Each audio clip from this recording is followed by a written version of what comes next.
фэн шуй туралы білгенімен бөлісетін боламын. Ең алдымен тазалық. Таза үйден жақсы ци энергиясы кетпейді. Байлық та, бақыт та таза үйде ғана тұрақтайды. Екінші, үйді жарықтандыруды күшейтіп, терезелерді үнемі жуып тұрыңыз. Бұл ци энергиясының үйге енуіне мүмкіндік береді. Терезені жусаңыз, міндетті түрде тек жақсы жаңалықтар, жақсылықтар келетін болады. Сынық немесе жұмысы нашар үйдегі крандарды жөндеңіз. Өйткені бұзылған кран денсаулығыңызға және байлықтың азаюына әсер етеді. Крандардан су тамшылап тұрмауы қажет. Және ванна раковинада бітеліп қалмай, су кедергісіз ағатындай болуы қажет.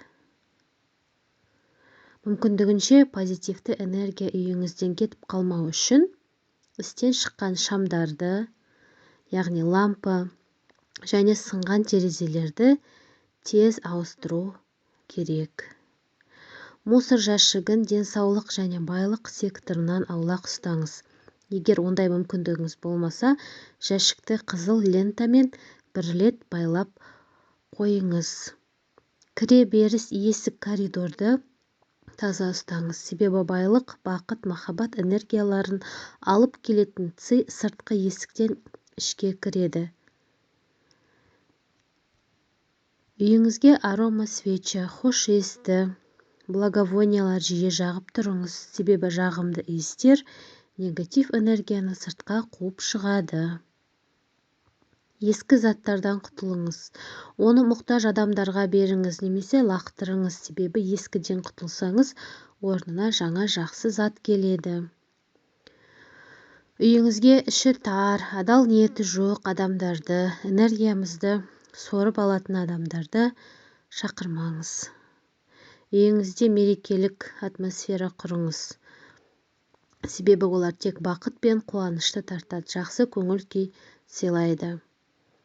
Үйіңізге тірі гүлдер, яғни букет сатып алуды әдетке айналдырыңыз. Көңіл күйді көтереді, керемет энергия береді.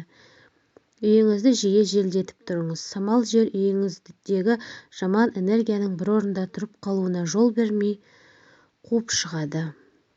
Үнемі есік терезеңізді ашып, үйіңізге свежий энергия кіргізіңіз. Күн сәулесін қайта-қайта бөлмеңізге түсіріңіз, себебі жақсы энергия береді. Өзіңізге және үйіңізге экономдамаңыз. Тек ең әдемі, ең қымбат, ең сапалы деген заттарды сатып алыңыз, себебі олар байлықтың энергиясын алып келеді. Үй біздің айнамыз. Ол арқылы біз өзімізге не керек екенін көрсетеміз.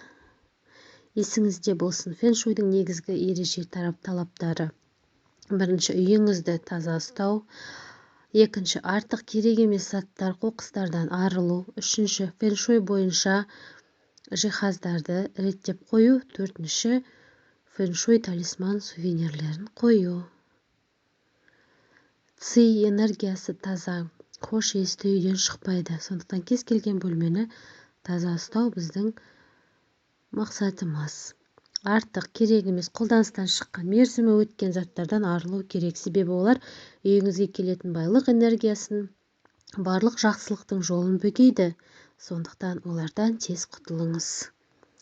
Үйдегі мебельдердің орнын жыл сайын ауыстырып отыру арқылы біз тұрып қалған негативті ша энергиясын жойып, ци энергиясын тартамыз.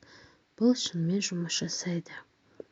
Барлық жиһаз жерден 15-20 см биіктікте орналасуы қажет және аяқтары болуы керек.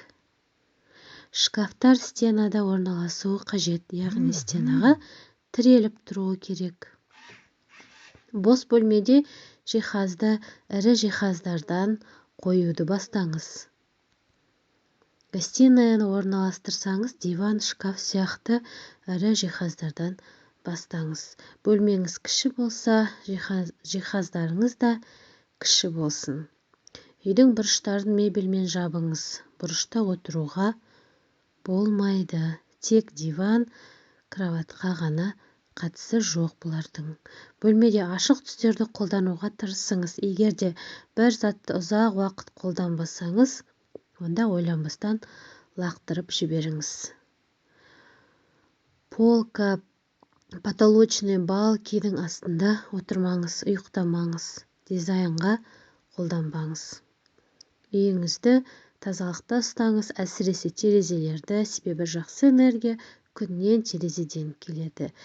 Бүгінге ақпарат осы. Төменге пікір қалдырып кетулеріңізді сұраймын.